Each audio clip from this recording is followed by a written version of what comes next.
The only reason I took this case on a savage island off the coast of New Guinea was that I'd been having a bout with a bottle of Old Fairy Godmother, and I was hoping to run into a native who would shrink my head.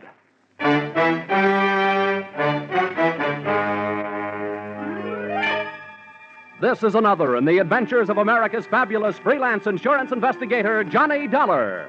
At insurance investigation, Johnny Dollar is only an expert. At making out his expense account, he's an absolute genius.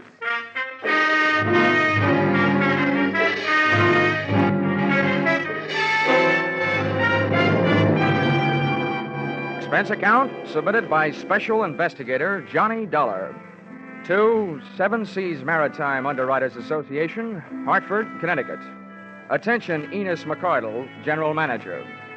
The following is an accounting of my expenditures during my assignment on the island of Tin-Yutan. Or, south of the equator, things can get hot in more ways than one. Or, Mother, call my draft board. I'm leaving the country again. Expense account, item 1, $830.81, and 3.5 shillings. Airfare, Hartford, Connecticut, to Port Moresby, territory of Papua, island of New Guinea. That's a long trip, brother. And by the time I got there, I felt that my spine could use a new seating arrangement. Expense account, item 2, $36.80. New outfit consisting of bush jacket, linen shorts, and a pith helmet.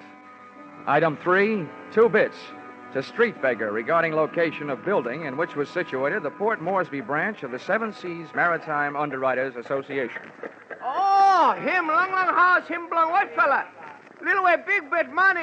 You catch him street alongside, holly. You hear joyous, big fella buckets, you fight him cry. Him long house belong from there, no? No. Thanks a lot. I'll go look it up in a telephone book. Oh.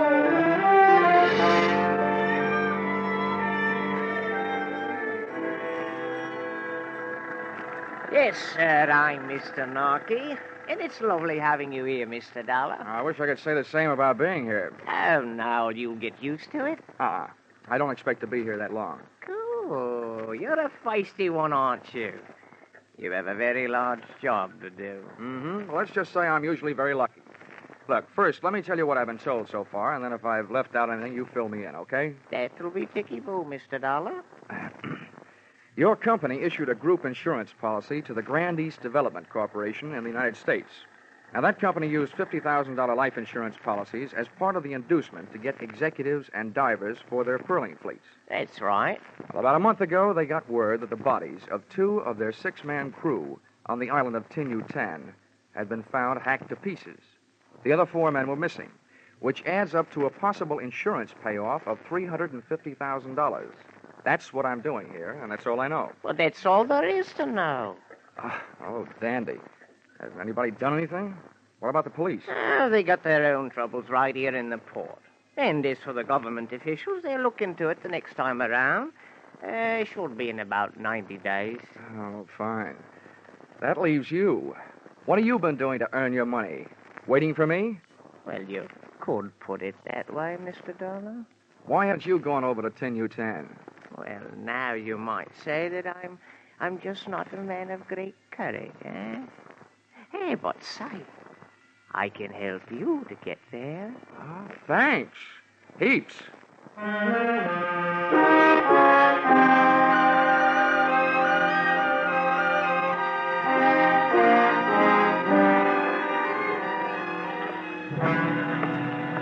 Hey, ahoy there, aboard the Kittiwake. What do you want? I'm looking for Captain Steve Granger. That's me. Come on aboard.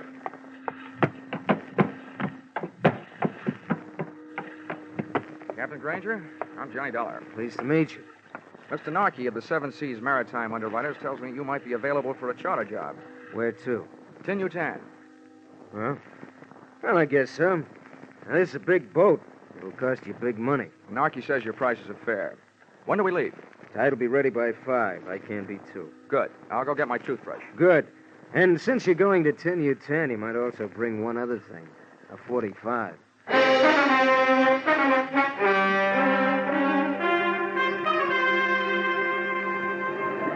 Kittiwake was a 2-masted schooner. and it skimmed the swell of the Arufa Sea like a saltwater bird after which it was named.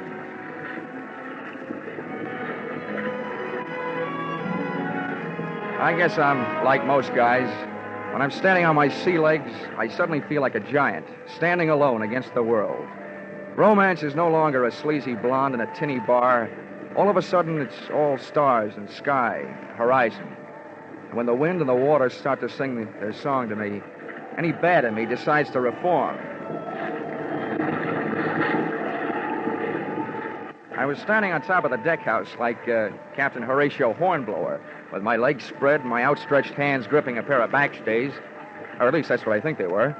And just about the time I'd reached the decision to trade my Hartford apartment for a berth on a Macassar pearling lugger, I heard a footstep from out of the night behind me. Fair passage, huh? Huh? Oh, yeah, Captain. Guess you caught me dreaming. A waste of time. This is the only place where dreaming can't possibly be as good as living. It's none of my business, but this sudden jump in Tin-Yutan tourist trade, what's it all about? What do you mean, sudden? Well, this is the first time I've ever taken one passenger there, let alone two. Two? Yeah, another guy came to me after you did. He's below decks. Oh. Well, that ought to make you happy. It'll cut your fare in half. About that, I'll just let the guy who pays my expenses be happy. As for me, I like privacy. Who is this guy? Look, Dollar, I didn't ask you any questions, did I? Well, I didn't ask him any.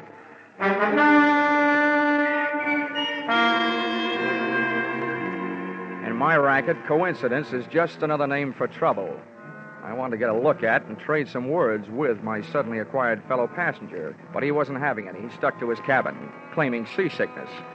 However, from the native galley boy, I learned that he was eating like a horse, which in my book was a new way of being seasick.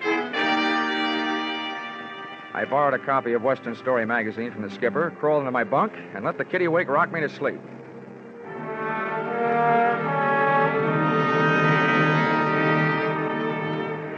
The next morning and afternoon were as uneventful as they were beautiful. At sunset, we raised the island of Tin-Yutan. All right, boys. Here's where you go to work. House all sails. We'll go in under power. Hey, Beaky. You secure the jibs. We got enough help back here. Beaky, down full. Hey, flake that line. Don't leave it just lying in a big heap. All right, start the engine.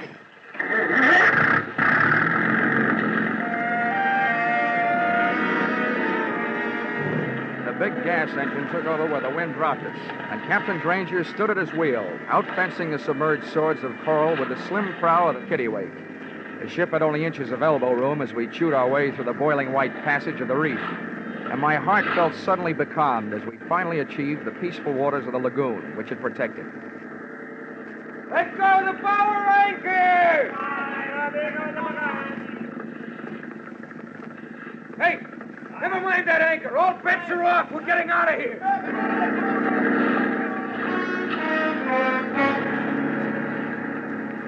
Captain Steve Granger looked like a hard man to scare, but what I saw up ahead on the beach would scare a hard man.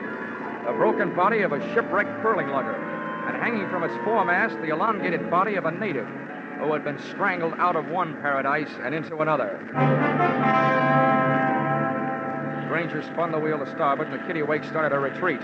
But it wasn't that easy. Cut your power, Granger, and straighten out your rudder. We're staying here. I was finally getting a chance to meet my fellow passenger. I couldn't very well shake hands with him, though, because he had a gun in each one of them. What the devil's your game, Keeley? I said cut your power.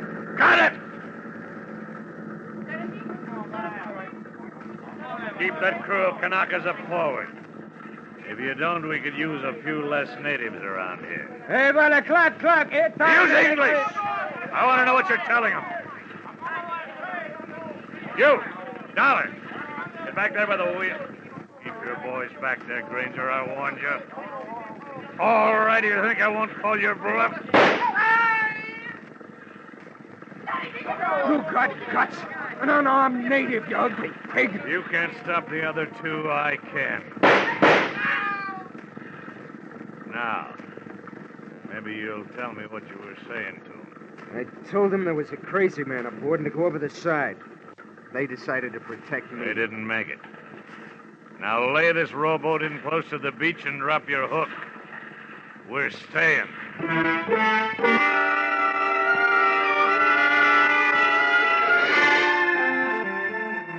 One Matt Keeley, 2 guns, and what was left of 12 bullets had me outnumbered. I decided the best thing I could do was stay quiet and stay alive. And apparently the skipper felt the same way. After we dropped anchor, Keeley herded us into the small boat, and we rowed him ashore. His guns shoved us up a path, through a grove of nipa palms, and into a clearing. First natives I saw there were even deader than the ones we had just left on the kittiwake. About a dozen of them in a semicircle. And what added up to the red-crusted craters on their naked, withering bodies was sticking out of a window in a small wooden tin-roofed hut. The water-cooled barrel of a .30 caliber machine gun.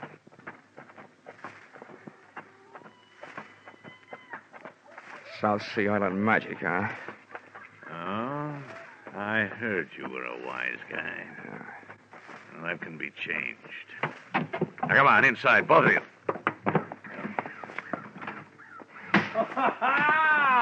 Keeley, my friend.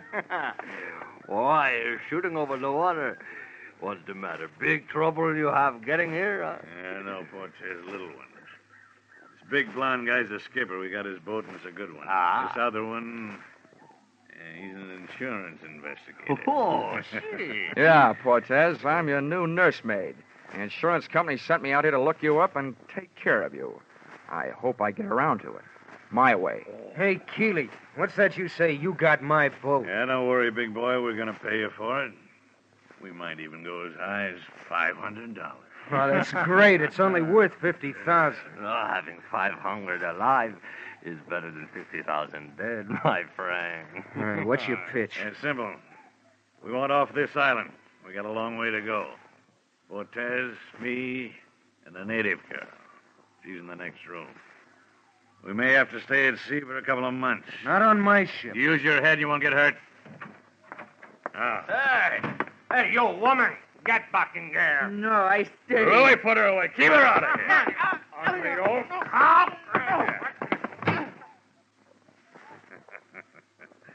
Yeah, for such an ugly broad, she sure has got a pretty name. Papalaya. Well, Dollar, you've seen yourself a South Sea Island princess. She's your date, Keeley, not mine. Boy, Dollar. They do look like they were meant for each other. Save your one for your sails, Granger. Now, what about your boat? Do we get it with a bill of sale or without one? Either way, it's all right with me. If you'll take what goes. With Cortez out of the room with Nature Girl, Granger's move looked like a good one. I was halfway across the room to make it 2 against 1 for the right side when the odds snapped back to even money again. Cortez came rushing back to join the fray, and he started fighting when he was 5 yards away. Just about then, Nature Girl came charging out of her quarters, swinging a chair over her head. I'd just gotten in position to shoot a right hand at Keeley's chin when another shot from Cortez's gun put me strictly on my own. Caught Granger square in the forehead, and he went down without a sound. I had time for one more try.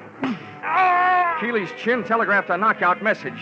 Da-da-da, da-da-da, K.O., back up my arm. But something was wrong. Oh! I passed out.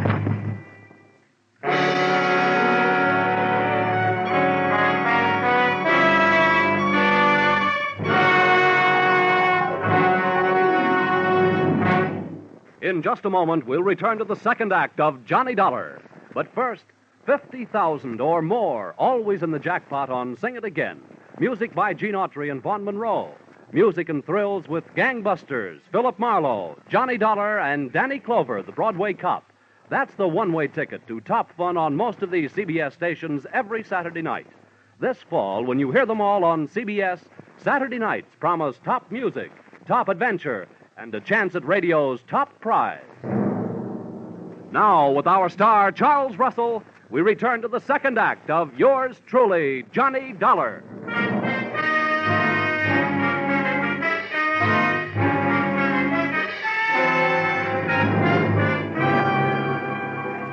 It was a beautiful dream while it lasted. It wasn't night, it was morning. I was in a hammock slung between 2 banyan trees, framed in hibiscus bushes. Someone was bathing my face with a cool, damp, gardenia-scented cloth. A tame parrot was feeding me toasted pumpkin seeds. As a smooth-skinned, soft-skinned, cafe au lait-skinned, half-caste, and all-woman type girl gazed into my eyes and cooed softly in my ear. This doll would make Dorothy Lamour look like an Irish washerwoman, and to boot she was wearing a short sarong. Oh, poor man. Please to wake up. Hey, it wasn't a dream. It was really happening. Everything was there. Oh, but the parrot and his lousy pumpkin seeds, and who needed him? Oh, poor man. Please to wake up. Oh, where am I? Studio One? Huh? Who are you? I thought you were talking in my sleep. I am Punta.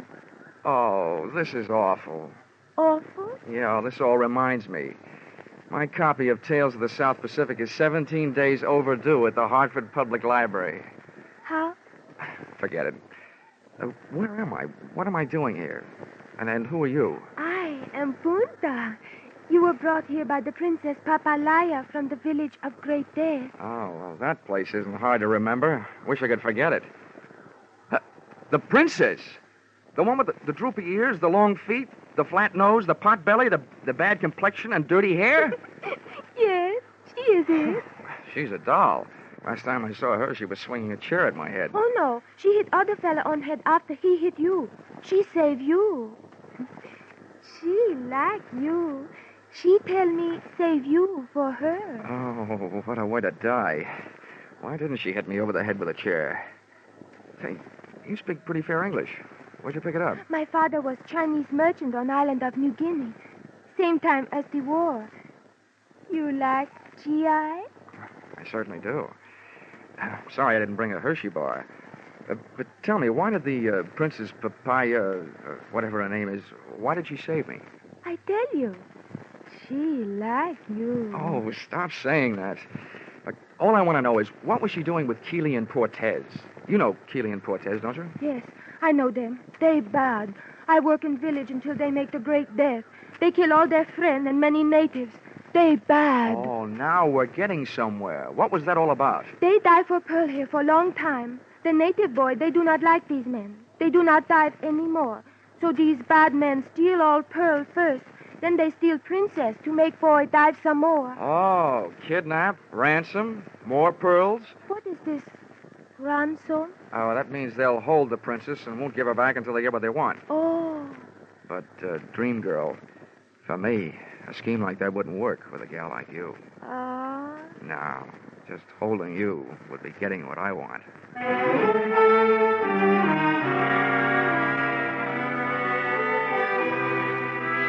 Only one thing wrong. My knees were getting a little knobby, thanks to a combination of insects and my new white linen shorts. However, Punta was good nerve medicine. The rest of the story came out later, and in her soft voice, it was a bloody kind of lullaby. She crooned me to sleep with the facts that the natives had tried to rescue their princess from Keeley and Portez, which gave me an answer for that semicircle of machine gun bodies outside their shack. Also that the princess had taken temporary refuge up in the hills. As nearly as I could figure out, I was left facing a very peculiar problem. 2 men out of 6 insured men had killed the other 4, and the 2 murderous survivors had this much going for them. To the insurance company, they were still worth $50,000 apiece on the hoof, which meant that my job was to keep alive 2 guys I felt very much like killing. And believe me, they felt the same about me.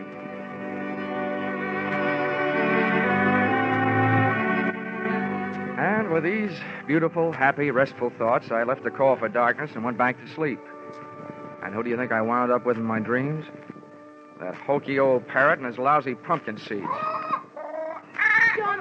Johnny, time to get up. Huh? Oh. Hurry from your sleep, Johnny. There is more trouble. Hey, somebody's getting strafed. What's going on? They are killing again with their machine gun. My people trying to fight them off the island, but they are being killed. Now you must go and lead my people. Help them kill those bad men. This you won't understand, gorgeous, but my job is to stop your people and save Keeley and Portez. Johnny, you say that now? You are one of them. No, I'm not one of them. I told you wouldn't understand. There's something I don't understand. Why don't they leave? They've got what they want. Why don't they pick up their pearls and the schooner and the rotten hides and get out of here? Johnny, they do not have the pearl. Here, see? This one is for you. Black. Wow. You say for me? Where'd it come from? The princess, she come back some time ago. She tell me she took all their pearl. She tell me to tell you that this black pearl, not company pearl, this her own for you. She like you. Oh, I like her, too. Just the way she is, up in the hills. Right now, I wish you looked like her. Oh, Johnny, you don't like the way I look like I am? I love the way you look like you are. Why you say that? Because if you did look like her, I think I'd have an idea that would stop those men. Yeah. Turn around. Yes, Johnny. Oh, this'll be the crime of the year, but maybe I can do it.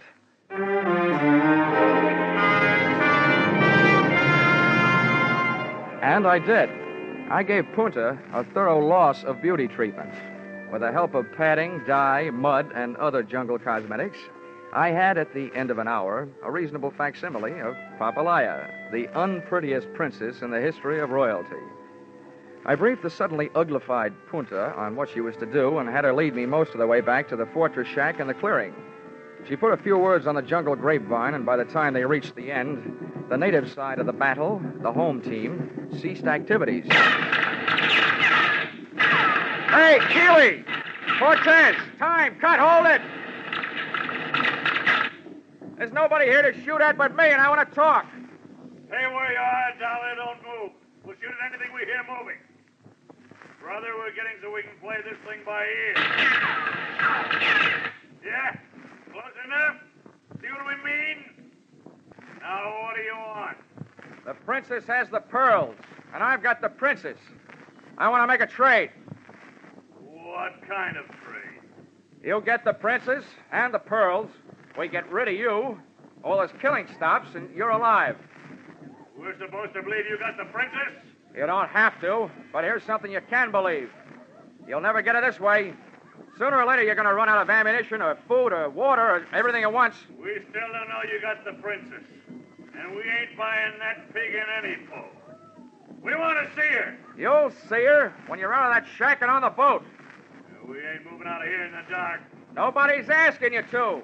Take me until dawn to get the princess down out of the hills. Okay, supposing we decide to do business. How do we know we don't get swamped by those natives between here and the boat? I'll take care of that. You can depend on it. Remember, my job is to keep you two guys alive and save the company I'm working for $100,000. All right, we'll give you a chance. We'll be on the boat at dawn watching the shoreline, and this machine gun will be at the rail watching the shoreline with us. You send out the princess. Hello? You got a deal. And that ain't all you're gonna get. I hope. I hit the beach 2 hours before dawn, with Punta ready to paddle me out to the kittiwake in a native canoe. I wanted to be there with all weapons handy when Keeley and Cortez stuck their heads up over the rail. But it seems they had thought of that, too. When we hit the sand, there they were, in the small boat, halfway out to the mooring. Oh, Johnny, there they are. They spoil everything. They stay out of sight, Punta. Yeah, they spoil everything, but not for long. Well, one thing for sure, I can't use the canoe. Tell me something. Are there sharks in this lagoon? Oh, no, not many. Well, I hope traffic is light tonight. I've got a chance at it. Okay, Punta, you better stay here. I'm going a few hundred yards up the beach and swim for it. Oh, Johnny, be careful.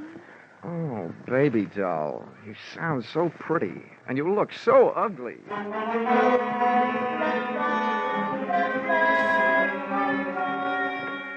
The water was warmer, and the pool at the Hartford Y certainly not as much fun.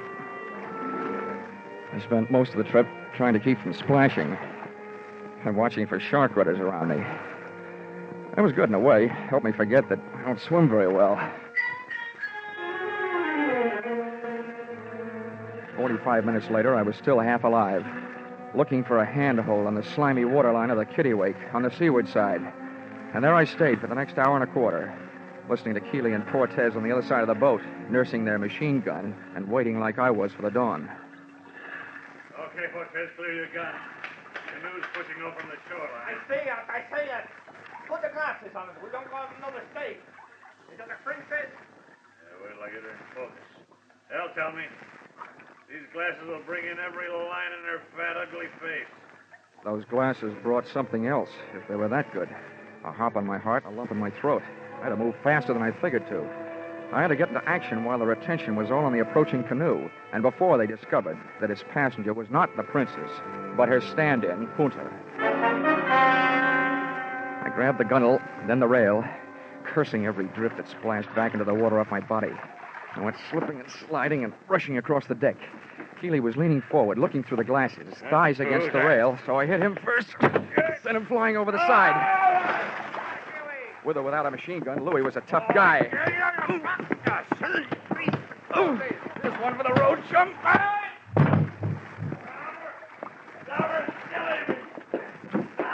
I turned around to see what had to be done to take care of Keeley and saw that it was already being taken care of by a canoe paddle in the hands of an irate dame. Puta, don't kill him. I want him alive. Puta, stop. No. I kill enemy of man I love. Huh? Who? Oh, no.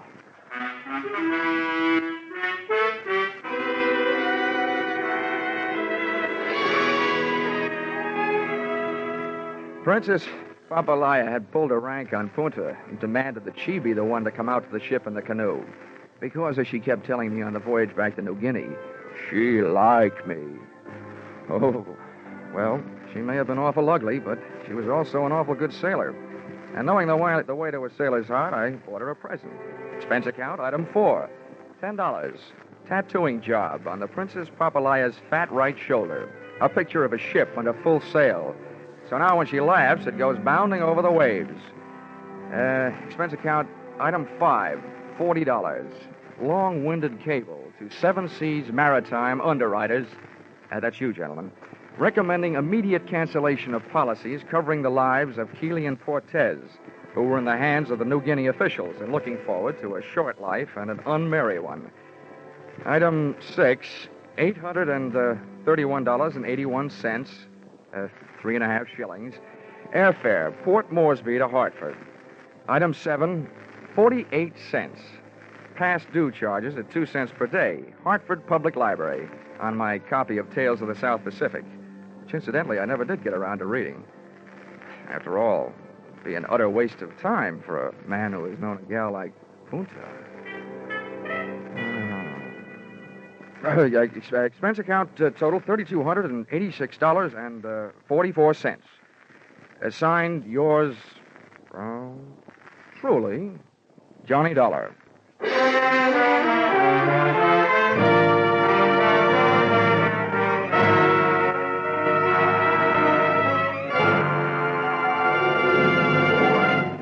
Yours truly, Johnny Dollar, is produced and directed by Gordon T. Hughes and stars Charles Russell. Script by Paul Dudley and Gil Dowd. Featured in the cast were Mary Shipp, D.J. Thompson, Tom Holland, Clark Gordon, Willard Waterman, and Larry Dobkin. The special music is written and conducted by Leith Stevens. Your announcer is Paul Masterson. Be sure to be with us at this same time next week when another unusual expense account is handed in by... Yours truly, Johnny Dollar. Who's got the nation's most popular band? Vaughn Monroe. And who's the nation's most popular singing band leader? Vaughn Monroe again. Now, who brings you a caravan of the nation's most popular tunes every Saturday night over most of these same CBS stations?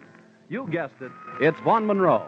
That's why everyone listens on Saturday nights to the Vaughn Monroe Show on CBS, where this fall, you hear them all. Stay tuned now for Vaughn Monroe and his caravan, who follow immediately on most of these stations. This is CBS, the Columbia Broadcasting System.